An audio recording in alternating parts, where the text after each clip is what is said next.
എല്ലാവർക്കും നമസ്കാരം. ഐപ്ലസിൻ്റെ പുതിയൊരു വീഡിയോയിലേക്ക് സ്വാഗതം. അപ്പോൾ നമ്മൾ രാമൻ സ്കാറ്ററിങ്ങും രാമൻ എഫക്റ്റ് ആ കാര്യങ്ങളാണ് ഈ ക്ലാസ്സിൽ നമ്മൾ സ്റ്റാർട്ട് ചെയ്യുന്നത്.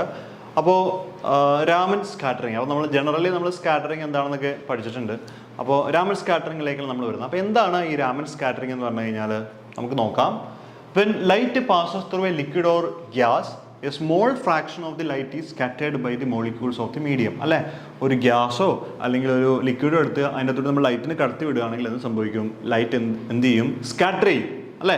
Then most of scattering of light has the same frequency as the incident light. അപ്പോൾ ഒരു ലൈറ്റ്, ഇപ്പോൾ ഇവിടെ കുറേ മോളിക്യൂൾസ്, വാട്ടർ മോളിക്യൂൾസ് ഉണ്ട്. ഒരു ലൈറ്റ് ഇങ്ങനെ ഇൻസിഡന്റ് ലൈറ്റിൻ്റെ ഫ്രീക്വൻസി ഉണ്ട്, അത് വന്ന് ഈ വാട്ടർ മോളിക്യൂൾസിൽ വീഴും. അപ്പോൾ എന്ത് സംഭവിക്കും? വരുന്ന ലൈറ്റിൻ്റെ ഒരു ഫ്രീക്വൻസി ഉണ്ട്. ഇത് ഈ പറയുന്ന വാട്ടർ മോളിക്യൂൾസിൽ വീണിട്ട് എന്ത് ചെയ്യും? ഈ ലൈറ്റ് സ്കാറ്റർ ചെയ്ത് പുറത്തേക്ക് ഇങ്ങനെ പോകും. സ്കാറ്റർ ചെയ്ത് എന്ത് ചെയ്യും? ലൈറ്റ് പുറത്തേക്ക് പോകും. അപ്പോൾ വരുന്ന ഇൻസിഡന്റ് ലൈറ്റിന്റെ ഫ്രീക്വൻസിയും മോളിക്യൂൾസിൽ വന്ന് തട്ടി പുറത്തേക്ക് സ്കാറ്റർ ചെയ്ത് പോകുന്ന ലൈറ്റിന്റെ ഫ്രീക്വൻസിയും തുല്യമാണെങ്കിൽ നമ്മൾ അവയെ ഒരു പേര് വിളിക്കും. നിങ്ങൾ കേട്ടിട്ടുണ്ട്, റെയിലേ സ്കാറ്ററിങ്. എന്താണ് റെയിലേ സ്കാറ്ററിങ്? ഇനി ഈ വരുന്ന ഇൻസിഡന്റ് ലൈറ്റും അതോടൊപ്പം തന്നെ ഈ ഇരിക്കുന്ന മോളിക്യൂൾസ് ഉണ്ടല്ലോ, വാട്ടർ മോളിക്യൂൾസിൽ വന്ന് ലൈറ്റ് വീണ് കഴിയുമ്പോൾ സ്കാറ്റർ ചെയ്യുന്ന ലൈറ്റിൽ വളരെ ചെറിയ ഭാഗം സ്കാറ്ററിങ് ലൈറ്റുകൾക്ക് വരുന്ന ലൈറ്റിന്റെ ഫ്രീക്വൻസിയോട് അത്രയും ഫ്രീക്വൻസി ഉണ്ടാവില്ല. പക്ഷെ ചില സ്കാറ്റർ ചെയ്യുന്ന ലൈറ്റിന് വരുന്ന ആളേക്കാൾ കൂടുതൽ ഫ്രീക്വൻസി ഉണ്ടാവുകയും ചെയ്യും. പിടികിട്ടുന്നുണ്ടോ? അപ്പോൾ സ്കാറ്റർ ചെയ്ത് പുറത്തേക്ക് പോകുന്ന ലൈറ്റിന്റെ ഫ്രീക്വൻസിയും ഇൻസിഡന്റ് ലൈറ്റിന്റെ ഫ്രീക്വൻസിയും തമ്മിൽ വ്യത്യാസമുണ്ടെങ്കിൽ അവയെ പറയുന്ന പേരാണ് രാമൻ സ്കാറ്ററിങ് എന്ന് പറയുന്നത്. ഓക്കെ, അതിൻ്റെ ബേസിസിലാണ് രാമൻ പ്രതിഭാസം എന്നൊക്കെ പറഞ്ഞ് നമ്മൾ പോകുന്നത് കേട്ടോ. അപ്പോൾ എന്താണ് രാമൻ സ്കാറ്ററിങ്? ഇൻസിഡന്റ് ലൈറ്റ്, ഒരു ലൈറ്റ് മോളിക്യൂൾസിൽ തട്ടി സ്കാറ്റർ ചെയ്യുമ്പോൾ സ്കാറ്റർ ചെയ്യുന്ന ലൈറ്റിൻ്റെ ഫ്രീക്വൻസിയും ഇൻസിഡന്റ് ലൈറ്റിൻ്റെ ഫ്രീക്വൻസിയും തമ്മിൽ വ്യത്യാസമുണ്ടെങ്കിൽ അവയെ പറയുന്ന പേരാണ് എന്ത്? രാമൻ സ്കാറ്ററിങ് എന്ന് പറയുന്നത്. ഇനി വന്നു വീഴുന്ന ലൈറ്റിൻ്റെ ഫ്രീക്വൻസിയും പുറത്തേക്ക് പോകുന്ന ലൈറ്റിൻ്റെ ഫ്രീക്വൻസിയും തുല്യമാണെങ്കിൽ അവയെ പറയുന്ന പേരാണ് റെയിലേ സ്കാറ്ററിങ് കേട്ടോ. രാമൻ പറയുമ്പോൾ റെയിലേയും പറഞ്ഞു പോകണം, അതുകൊണ്ടാണ്. അപ്പോൾ നമുക്ക് നോക്കിയാലോ. ഇവിടെ പോയിന്റുകളുണ്ട്, നിങ്ങളൊന്ന് അണ്ടർലൈൻ ചെയ്യണം. Okay, then most of the light has the same frequency as the incident light. Most of the scattered light has the same frequency of the incident light, and this type of scattering which occurs without a change in incident frequency is called Rayleigh scattering. എന്താണ് Rayleigh scattering? Okay, most of the scattered light has the same frequency as the incident light. This type of scattering which occurs without a change in the incident frequency is called Rayleigh scattering. പിടികിട്ടുന്നുണ്ടോ? അപ്പോൾ light വരികയാണ്, മോളിക്യൂൾസിൽ വീഴുകയാണ്. അപ്പോൾ വരുന്ന ലൈറ്റിൻ്റെ ഫ്രീക്വൻസിയും പുറത്തേക്ക് scatter ചെയ്ത് പോകുന്ന ലൈറ്റിൻ്റെ ഫ്രീക്വൻസിയും തുല്യമാണെങ്കിൽ അവയെ പറയുന്ന പേര് റെയിലേ സ്കാറ്ററിങ്. ഓക്കെ, ഇനി നമ്മുടെ കാര്യത്തിലേക്ക് വരാം. In 1928 Raman discovered that small fraction of the scattered light has frequencies higher or lower than incident frequency. അല്ലേ? അപ്പോൾ സ്കാറ്റർ ചെയ്യുന്ന ഫ്രീക്വൻസി ഇൻസിഡന്റ് ഫ്രീക്വൻസിയുടെ കുറവും കൂടുതലും കണ്ടു അദ്ദേഹം. The scattering which occurs with the change in the frequency of the incident radiation is Raman scattering. അല്ലേ? അപ്പോൾ എന്താണ്? The scattering which occurs with a change in the frequency of the incident radiation is Raman scattering. അപ്പോൾ എന്താണ് Raman scattering? അതായത് scatter ചെയ്യുന്ന ലൈറ്റിന്റെ frequency incident ഫ്രീക്വൻസിയോ കുറവോ കൂടുതലോ അല്ലെങ്കിൽ ചേഞ്ച് ആയിട്ട് വരികയാണെങ്കിൽ അവയെ പറയുന്ന പേരാണ് നമ്മൾ രാമൻ സ്കാറ്ററിങ് എന്ന് പറഞ്ഞാൽ. ഇനി the phenomenon is called Raman effect. അപ്പോൾ ഇങ്ങനെ ഉണ്ടാകുന്ന പ്രതിഭാസത്തെ പറയുന്ന പേരാണ് Raman effect. Okay, then the sharp line in the middle corresponding to Rayleigh scattering light, and this is called Rayleigh line. Raman scattering light records a series of lines on the either side of the Rayleigh line and is called Raman lines. അതായത് നമ്മൾ ഇതിനൊരു spectrum ആയിട്ട് ഇങ്ങനെ represent ചെയ്യും. അതായത് നമ്മളിപ്പോൾ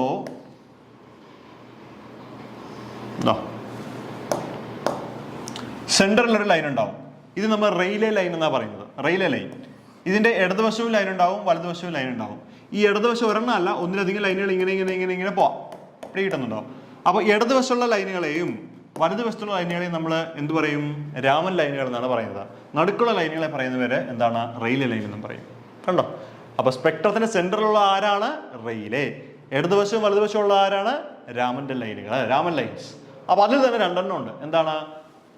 Raman line with lower frequency than that of the incident light are called Stokes line. വളരെ important point. എന്താണ്? വന്ന് വീഴുന്ന ലൈറ്റിന്റെ ഫ്രീക്വൻസിയേക്കാൾ കുറവാണ് സ്കാറ്റർ ചെയ്ത് പോകുന്ന ലൈറ്റിന്റെ ഫ്രീക്വൻസി എങ്കിൽ അവയെ പറയുന്ന പേരാണ് എന്ത്? സ്റ്റോക്സ് ലൈനുകൾ. എന്താണ്? സ്റ്റോക്സ് ലൈനുകൾ. അപ്പൊ ഈ ഇടതുവശത്തുള്ള എന്താണ്? Stokes lines. Stokes lines. Okay. ഇനി സ്കാറ്റർ ചെയ്ത് പുറത്തേക്ക് പോകുന്ന ലൈറ്റിന്റെ ഫ്രീക്വൻസി ഇൻസിഡന്റ് ഫ്രീക്വൻസിയേക്കാൾ കൂടുതലാണെങ്കിൽ അവയെ പറയുന്ന പേരെന്താണ്? Anti Stokes. Anti Stokes line. കണ്ടോ? വളരെ ഇമ്പോർട്ടൻറ്റ് പോയിന്റ്. അപ്പോൾ സ്കാറ്റർ ചെയ്യുന്ന ഫ്രീക്വൻസി ഇൻസിഡന്റ് ഫ്രീക്വൻസികൾ കുറവാണെങ്കിൽ സ്റ്റോക്സ് ലൈൻ എന്നും ഇടതുവശത്ത് വരയ്ക്കുന്നു. സ്കാറ്റർ ചെയ്ത് പോകുന്ന ലൈറ്റിന്റെ ഫ്രീക്വൻസി എന്ന് പറയുന്നത് ഇൻസിഡന്റ് ഫ്രീക്വൻസികൾ കൂടുതലാണെങ്കിൽ അവയെ നമ്മൾ ആന്റി സ്റ്റോക്സ് ലൈനുകൾ എന്നാണ് പറയുന്നത്. ഉണ്ടോ? Anti Stokes lines. ഓക്കെ. ഇത് ഒരു ഗ്രാഫാണ്. നമ്മൾ മോളിക്യൂൾസിന്റെ എക്സൈറ്റേഷൻ വെച്ചുകൊണ്ട് ഇത് എക്സ്പ്ലെയിൻ ചെയ്യുന്ന ഒരു ഗ്രാഫാണ്. കെമിസ്ട്രിയിലൊക്കെ നമ്മൾ ഇത് വെച്ചിട്ടാണ് പറയുന്നത്. അപ്പോൾ ഇവിടെ ഒരു മോളിക്യൂൾസ് ഉണ്ട്. ഈ മോളിക്യൂൾസിലുള്ള ലൈറ്റ് വന്ന് വീഴുകയാണ്. Hν ഓഫ് ലൈറ്റ് വന്ന് വീഴുന്നു. സ്കാറ്റർ ചെയ്ത് പോകുന്ന ആൾക്കും എത്ര ഉണ്ടാവും? Hν ഓഫ് എനർജി ഉണ്ടാവും. അതാണിത്. കണ്ടോ? ഇത് വന്ന് വീഴുന്ന ലൈറ്റാണ് അല്ലേ? വന്ന് വീഴുന്ന ലൈറ്റാണ്. ഇത് സ്കാറ്റർ ചെയ്യുന്ന ലൈറ്റാണ്. ഇത് കണ്ടോ? ഒരേ സ്റ്റേറ്റിൽ മുകളിൽ പോയിട്ട് അതേ സ്റ്റേറ്റിൽ തന്നെ തിരിച്ചു വരും. ഇനി സ്റ്റോക്സ് രാമൻ ലൈനിന്റെ പ്രത്യേകത എന്താണ്? അതായത് Hν ഓഫ് എനർജി വന്നിട്ട് എവിടെ വീഴും? മോളിക്യൂൾസിൽ വീഴും. എന്നിട്ട് ലൈറ്റ് എന്ത് ചെയ്യും? സ്കാറ്ററിങ് സംഭവിക്കും. പക്ഷെ സ്കാറ്ററിങ് സംഭവിക്കുമ്പോൾ നിങ്ങൾ ശ്രദ്ധിക്കുക, ഇവിടെ സംഭവിക്കുന്നതെന്ന് വെച്ച് കഴിഞ്ഞാൽ Hν മൈനസ് Hν 0 ആണ് ഉണ്ടാകുന്നത്. അതായത് ഫ്രീക്വൻസി കുറവായിരിക്കും. ആരേക്കാളും? വന്ന് വീഴുന്നതിനേക്കാൾ കുറവായിരിക്കും എമിറ്റ് ചെയ്യുന്ന ആളുടെ ഫ്രീക്വൻസി. അപ്പോൾ നിങ്ങളൊന്ന് ആലോചിച്ച് നോക്കിയേ, ഇവിടുന്ന് ചാടി ഒരാൾ, ഇത് വന്ന് വീഴുന്ന ലൈറ്റിൻ്റെ ഫ്രീക്വൻസിയാണ്, പക്ഷേ പുറത്തേക്ക് എമിറ്റ് ചെയ്യുന്ന ഫ്രീക്വൻസി കുറവാണ്. അപ്പോൾ അതുകൊണ്ട് ഒരിക്കലും ഇവിടം വരെ എത്താൻ പറ്റില്ല. കാരണം എന്താ? ഇവനിപ്പോൾ ഇവിടെ തൊട്ട് ഇവിടം വരെ പോകാൻ 10 എനർജി വേണം. പക്ഷേ ഇവൻ്റെ എനർജി എത്രയേ ഉള്ളൂ? 9 ഉള്ളൂ. അപ്പോൾ അവൻ ഇവിടം വരെ വരാൻ പറ്റുള്ളൂ, ഇങ്ങോട്ട് വരാൻ പറ്റില്ല. കാരണം എനർജി ഉണ്ടല്ലോ താഴത്തേക്ക് വരാൻ പറ്റുള്ളൂ. പിടി കിട്ടിയോ? അപ്പോൾ ഇതാണ് സ്റ്റോക്സ്. കണ്ടോ? ഇനിയിപ്പോൾ ഇവിടെ നോക്കിയേ, ഇവിടെ ഇരുന്ന ഒരാൾ ചാടി ഓടി മുകളിൽ വന്നു. അതായത് ഒരു Hν എനർജി വന്നിട്ട് ഒരു മോളിക്യൂൾസിൽ വന്ന് വീണു. ഇവിടെ നിന്ന് സ്കാറ്റേഡ് ആയിട്ട് ലൈറ്റ് പുറത്ത് വിട്ടു. അത് Hν പ്ലസ് Hν 0 ആയിരിക്കും. അതായത് വന്ന് വീഴുന്ന ലൈറ്റ് മോളിക്യൂളിലുള്ള കുറച്ച് എനർജി വലിച്ചെടുക്കും. എന്നിട്ട് അതിൻ്റെ ഫ്രീക്വൻസി കൂട്ടും. അപ്പോൾ എന്ത് പറ്റും? ഇവിടെ 10 ഉണ്ടായിരുന്നുള്ളൂ, പക്ഷേ ഇവന് 11 ഉണ്ട്. അപ്പോൾ അവൻ ഇവിടെ നിൽക്കത്തില്ല, അവൻ താഴത്തേക്ക് പോരും. കണ്ടോ? ആ ഒന്നുകൂടി അവൻ യൂസ് ചെയ്യും. കണ്ടോ? പക്ഷെ ഇവിടെ പറ്റുന്നത് എന്താ? ഒരു ലൈറ്റ് വന്ന് വീഴുന്നു, ആ മോളിക്യൂൾസ് കുറച്ച് എനർജി വലിച്ചെടുക്കുന്നു, ബാക്കിയുള്ള ആളെ സ്കാറ്റർ ചെയ്യുള്ളൂ. അതുകൊണ്ടാണ് ഇവൻ ഇത്രയായത്. പക്ഷേ ആന്റി സ്റ്റോക്സിന് എന്താ പറ്റിയത്? ലൈറ്റ് വന്ന് വീഴുന്നു, ആ ലൈറ്റ് മോളിക്യൂളിൽ നിന്ന് എനർജി വലിച്ചെടുക്കും. എന്നിട്ട് എന്ത് ചെയ്യും? കുറച്ചുകൂടി താഴത്തേക്ക് പോകും. അതാണ് ഈ കാണുന്നത്. കണ്ടോ? അത്രയും ഡീറ്റെയിലിംഗ് ആയിട്ടൊന്നും വേണ്ട, ഞാൻ പറയുന്നതേ ഇങ്ങനെയൊക്കെയാണ് സംഭവിക്കുന്നതെന്ന്. എവിടെയെങ്കിലും നിങ്ങൾക്ക് പഠിപ്പിക്കാൻ പോകുമ്പോഴൊക്കെ പറയാമല്ലോ. ശരി. ഇനി നമ്മൾ രാമൻ സ്കാറ്ററിംഗ് റൊട്ടേഷൻ സ്പെക്ട്രം അതൊന്നും നമുക്കില്ല, അത്രയൊന്നും ഡീറ്റെയിലിംഗ് വേണ്ട നമുക്ക്. പക്ഷേ ഞാൻ പറയുകയാണ്, മൾട്ടിപ്പിൾ ചോയ്സ് ചോദിക്കാൻ ചാൻസ് ഉള്ള കാര്യങ്ങൾ ഞാൻ പറഞ്ഞുതരാം. അതായത് ഞാൻ പറഞ്ഞു, ഈ ആന്റി സ്റ്റോക്സ് ലൈനുകൾ എന്ന് വെച്ചാൽ ഒരു ലൈനല്ല, ഒന്നിലധികം ലൈനുകളുണ്ട്. സ്റ്റോക്സും ഒന്നിലധികം ലൈനുകളുണ്ട്, പക്ഷേ റെയിലേ ഒരു ലൈനേ ഉണ്ടാവുള്ളൂ. ശ്രദ്ധിക്കേണ്ട കാര്യം, ഈ പറയുന്ന 2 സ്റ്റോക്സ് ലൈനുകൾ ആന്റി സ്റ്റോക്സ് തമ്മിലുള്ള അകലം എന്ന് വെച്ചാൽ 4b ആയിരിക്കും. ഓക്കെ. 2 സ്റ്റോക്സ് ലൈനുകൾ തമ്മിലുള്ള അകലവും എത്രയായിരിക്കും? 4b ആയിരിക്കും. അത് ഓർത്ത് വയ്ക്കണം. 2 സ്റ്റോക്സ് ലൈനുകൾ തമ്മിലുള്ള അകലവും 2 ആന്റി സ്റ്റോക്സ് ലൈനുകൾ തമ്മിലുള്ള അകലവും എന്താണ്? 4b ആണ്. ഓക്കെ. ബി എന്ന് വെച്ചാൽ റൊട്ടേഷണൽ കോൺസ്റ്റന്റ് ആണ്. റൊട്ടേഷൻ കോൺസ്റ്റന്റ് കെമിസ്ട്രിയിലൊക്കെ നിങ്ങൾ പഠിക്കുന്നുണ്ട്, സ്പെക്ട്രോസ്കോപ്പിയിൽ. ശരി. ഇനി ആദ്യത്തെ സ്റ്റോക്സും ആദ്യത്തെ ആന്റി സ്റ്റോക്സും തമ്മിലുള്ള അകലം എത്രയാണ്? 6bയും 6bയും കൂടി കൂട്ടിയാൽ 12b. ഇനി റെയിലേ ലൈനും ആദ്യത്തെ സ്റ്റോക്സ് ലൈനും തമ്മിലുള്ള അകലം എത്രയാണ്? 6b. റെയിലേ ലൈനും ആദ്യത്തെ ആന്റി സ്റ്റോക്സ് ലൈനുള്ള അകലം എത്രയാണ്? 6b. ഇനി റെയിലേ ലൈനും രണ്ടാമത്തെ സ്റ്റോക്സ് ലൈൻ തമ്മിലുള്ള അകലം എത്രയാണ്? 6bയും 4bയും കൂടി കിട്ടിയാൽ 10b. കണ്ടോ? അപ്പോൾ അങ്ങനെ പലതും പറയാൻ പറ്റും. പിടി കിട്ടിയോ? അപ്പോൾ സ്റ്റോക്സ് ലൈനുകൾക്കിടയിലുള്ള ദൂരം അല്ലെങ്കിൽ ആന്റി സ്റ്റോക്സ് ലൈനുകൾക്കിടയിലുള്ള ദൂരം 4b ആണ്. സെൻട്രൽ ലൈനും സ്റ്റോക്സിലേക്കുള്ള ദൂരം 6b. സെൻട്രൽ ലൈനും ആന്റി സ്റ്റോക്സിലേക്കുള്ള ദൂരവും 6b എന്ന് എഴുതാം. ഓക്കെ. ഒന്ന് ഓർത്ത് വെച്ചല്ലോ കേട്ടോ, എന്നൊക്കെ ചോദിക്കാം. അത് ഇലക്ട്രോമാഗ്നറ്റിക് സ്പെക്ട്രം ആണ്. നമ്മൾ +1 ക്ലാസ്സുകളിലൊക്കെ പഠിക്കുന്ന ഒരു കാര്യമാണ് ഇലക്ട്രോമാഗ്നറ്റിക് സ്പെക്ട്രം. അപ്പോൾ ഇതെന്താ ചോദിച്ചാൽ, നമുക്കിപ്പോൾ ഒരു വേവ് എടുത്തു കഴിഞ്ഞാൽ, ഒരു ലൈറ്റ് വേവ് എടുത്തു കഴിഞ്ഞാൽ ആ ലൈറ്റ് വേവിൽ ഒരുപാട് കമ്പോണൻറ്റുകൾ ഉണ്ടാവും. ഒരുപാട് സ്പെക്ട്രം ഉണ്ടാവും അല്ലേ. സ്പെക്ട്രത്തിൽ, ഇലക്ട്രോമാഗ്നറ്റിക് സ്പെക്ട്രത്തിൽ ഗാമാ റേസ് ഉണ്ട്, എക്സ് റേസ് ഉണ്ട്, UV റേസ് ഉണ്ട്, വിസിബിൾ റേസ് ഉണ്ട്, ഒത്തിരി ഉണ്ട്.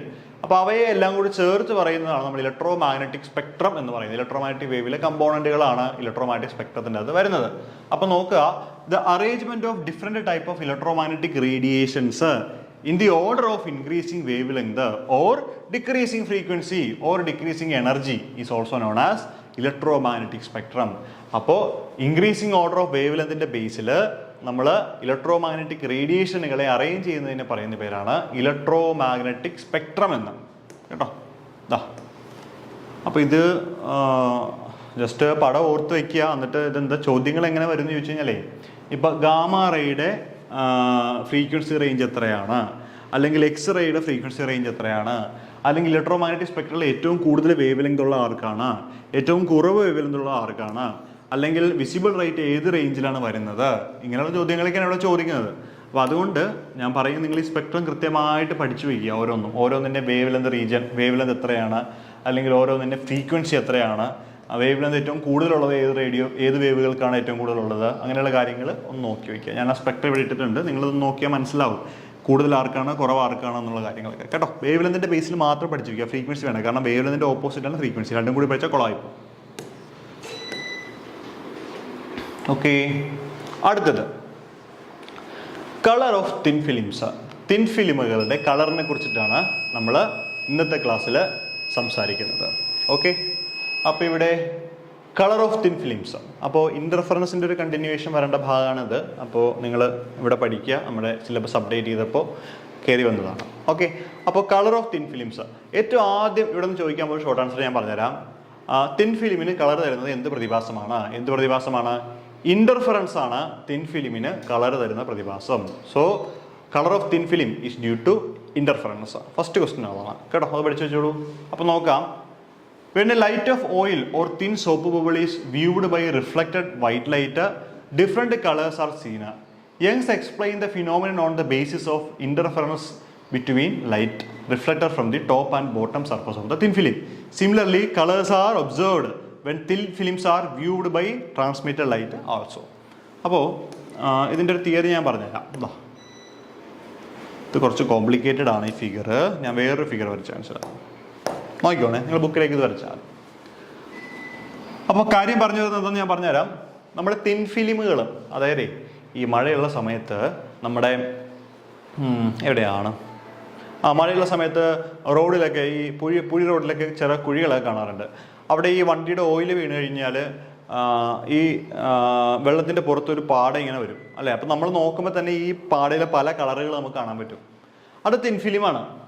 ഇനി അത് മാത്രമല്ല, ഈ കുട്ടികളിങ്ങനെ ഇങ്ങനെ ഉത്സവപ്പറമ്പിലൊക്കെ ഇങ്ങനെ ഒരു സാധനത്തിൽ മുക്കി ഇങ്ങനെ ഊതുമ്പോൾ വലിയ കുമ്പളകൾ ഉണ്ടാവില്ലേ, സോപ്പ് ബബിൾ പോലെ വലുത്. അതേ നമ്മൾ നോക്കുമ്പോഴും വെയിലുണ്ടെങ്കിൽ അതിങ്ങനെ കളർ മാറുന്നതായിട്ട് നമുക്ക് ഫീൽ ചെയ്യും. രാത്രിയാണെങ്കിലും കളർ മാറുന്ന ഫീൽ ചെയ്യും വൈറ്റ് ലൈറ്റ് കൊടുത്തു കഴിഞ്ഞാൽ.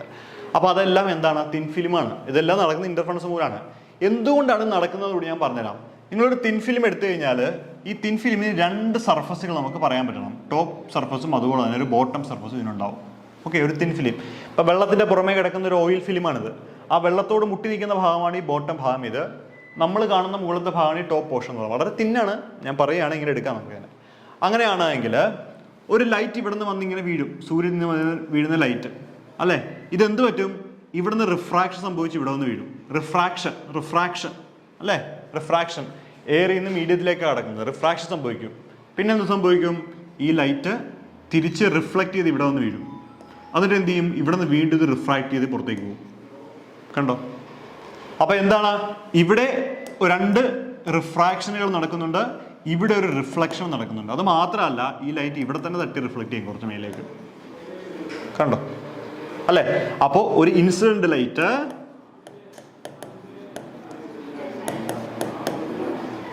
ഇത് റിഫ്ലക്റ്റഡ് ലൈറ്റ്.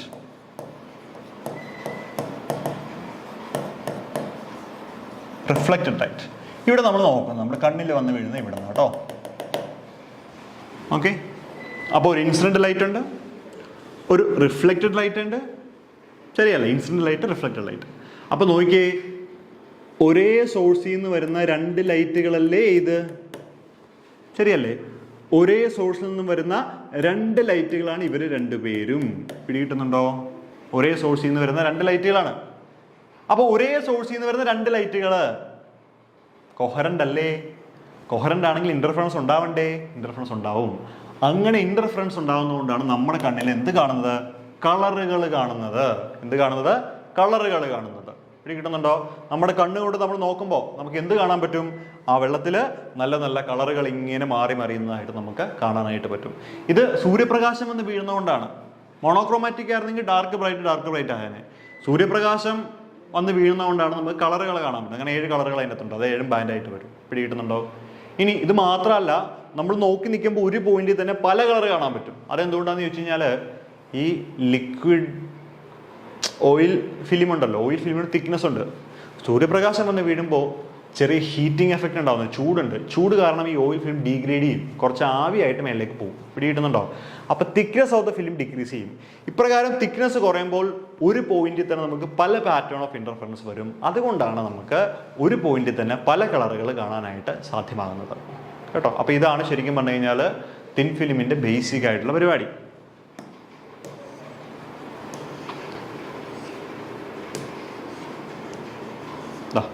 ആ ഫിഗർ തന്നെയാണ് ഇവിടെയും കാണിച്ചിരിക്കുന്നത് കേട്ടോ. വേറെ വ്യത്യാസമൊന്നുമില്ല.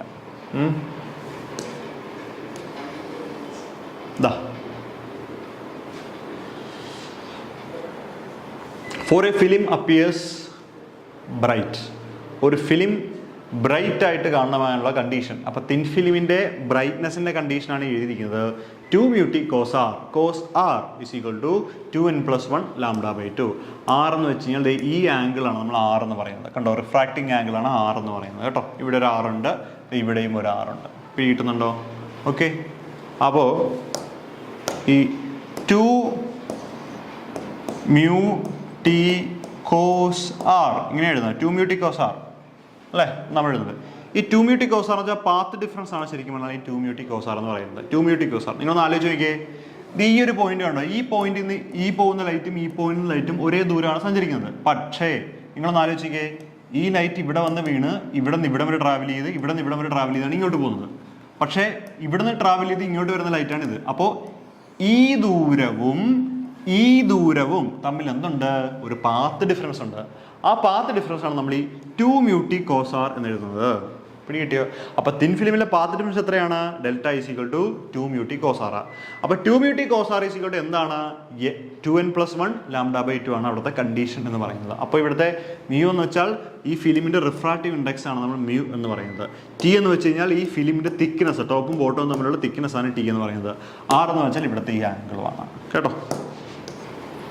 So for a thin film appears bright, ഒരു തിൻ ഫിലിം ബ്രൈറ്റ് ആയിട്ട് കാണാനുള്ള കണ്ടീഷൻ എന്താണ്? 2 μt cos r is equal 2n+1 λ/2 ആണ്. r എന്ന് വെച്ചാൽ ആംഗിൾ ഓഫ് ദ റിഫ്രാക്ഷൻ ആണ്. ടി എന്ന് വെച്ചാൽ തിക്നെസ് ഓഫ് ദ ഫിലിം ആണ്. Mu refractive index of the film ആണ്. n-ന് 0, 1, 2, 3 വാല്യൂസ് കൊടുക്കാം. ഇനി ഡാർക്ക് ആയിട്ട് അപ്പിയർ ചെയ്യാനുള്ള കണ്ടീഷൻ എന്താണ്? 2 μt cos r is equal to n λ ആണ് കണ്ടീഷൻ. വേറെ n is equal to 1, 2, 3 etcetera എന്ന് നമുക്ക് എഴുതാം. ഇനി film viewing by white light, നമ്മളൊരു വെള്ളപ്രകാശം, ധവളപ്രകാശത്തിലൂടെ നോക്കിക്കഴിഞ്ഞാൽ ഫിലിമിനാണ് സംഭവിക്കുന്നത്. Instead of monochromatic light, let white light be incident on the film.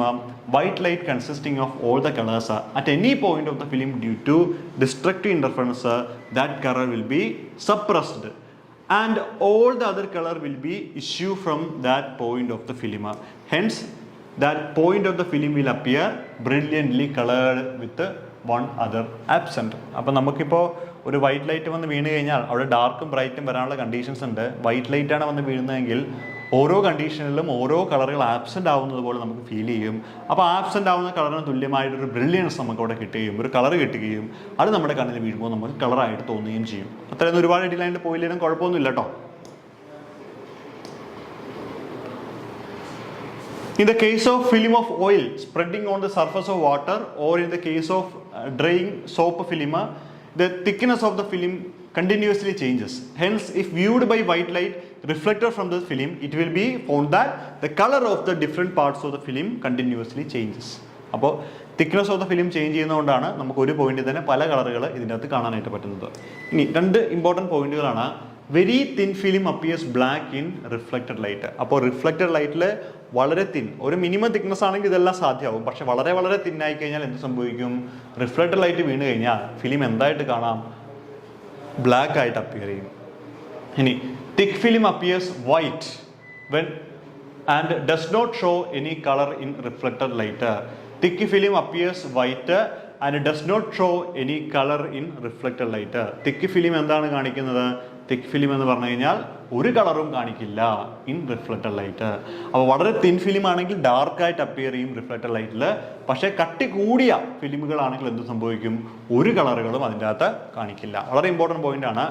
Thin ഫിലിമിൽ ഈ കളറുകൾ കാണിക്കണമെങ്കിലും വളരെ വളരെ മച്ച് മോർ തിന്നർ ആണെങ്കിൽ ഡാർക്ക് കാണിക്കും. ഇനി തിക്ക് ആണെങ്കിൽ, കട്ടി കൂടിയ ഫിലിം ആണെങ്കിൽ അത് എന്ത് കാണിക്കും? ഒന്നും കാണിക്കില്ല. Does not show any colour in reflected light എന്ന് നമുക്ക് പറയാം. ഓക്കെ, ഇനി classification of thin film fringes ആണ്. നമുക്ക് ഈ ഫ്രിഞ്ചുകളെ, തിൻ ഫിലിം ഫ്രിഞ്ചുകളെ പലതായിട്ട് ക്ലാസിഫൈ ചെയ്യാൻ സാധിക്കും. So classification of thin film fringes. For a thin film in reflected light, the condition for darkness is 2 mu t cos r is equal to n lambda. അപ്പോൾ ഒരു തിൻ ഫിലിമിൻ്റെ കണ്ടീഷൻ എന്താണ്? 2 mu t cos r is equal to n lambda ആണ്. Okay, depending upon the value of r mu t lambda, the fringes are classified into 3.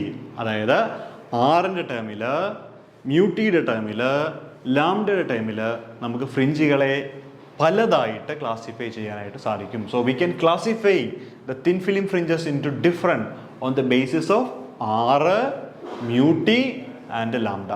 അപ്പോൾ നമുക്ക് പഠിക്കാനുള്ള അപ്രകാരമുള്ള 2 ഫ്രിഞ്ചുകളാണ് ഏതൊക്കെ? ഹൈഡിഞ്ചർ ഫ്രിഞ്ചുകളും അതുപോലെ തന്നെ ഹൈഡിഞ്ചർ ഫ്രിഞ്ചസ് അല്ലെങ്കിൽ ഫ്രിഞ്ചസ് ഓഫ് ഈക്വൽ ഇൻക്ലിനേഷനും ഒരെണ്ണം കൂടിയുണ്ട്, Fizeau of fringes or fringes of equal thickness. ഒരുപാട് ചോദിക്കാൻ സാധ്യത കേട്ടോ. ഹൈഡിഞ്ചർ ഫ്രിഞ്ച് അല്ലെങ്കിൽ ഫ്രിഞ്ചസ് ഓഫ് ഈക്വൽ ഇൻക്ലിനേഷൻ എന്താണ് നമുക്ക് ആദ്യം പറയാം. In the case of thin film, mu t and r remains constant. അതായത് മ്യൂട്ടിയും ലാംഡയും കോൺസ്റ്റന്റ്